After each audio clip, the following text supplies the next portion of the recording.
are number one, exploratory laboratory animals, right? They're just test beds. And then number two, if you got the shots, the odds are, according to U.S. law, that you are owned by the patent holders. You're a new species called Homo borgenesis, and you are owned. That's the nature of what our case says today. That is has resulted in the suspension of our Constitution. It's already happened. The next one is coming. In that statute, you will see that Marburg is already identified.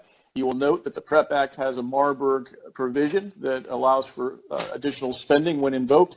The Health and Human Services has already invoked the Marburg provision, meaning they've already parted ways with money and spent it under the HHS enabling statute to build quarantine camps, amongst other things, throughout the United States. We interrupted two, one of which was in Cochise County, Arizona, where they were going to build a $1.9 million facility that houses the now merged four branches under HHS. The judiciary, law enforcement, corrections, and public health are now all one and the same, and they're all housed in the same facility. So all of these quarantine centers are there.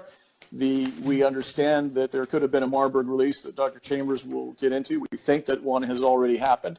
We know that Marburg is not particularly contagious, but it has an extraordinarily high rate of fatality, and we know the mechanism by which this will be released, and that is inside of these shots that people already received, inside the lipid nanoparticles, the hydrogel, there exists pathogens inside of the particles that have not yet opened. Those pathogens are chimeric. They include E. coli Marburg, Ebola staphylococcus, and brewer's yeast, amongst others.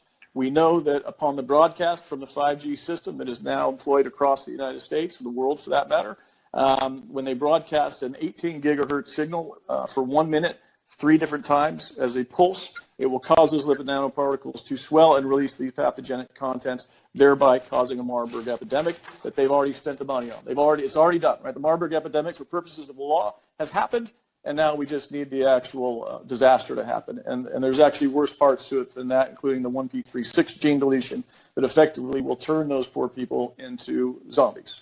As odd as that sounds, our government's preparing for that.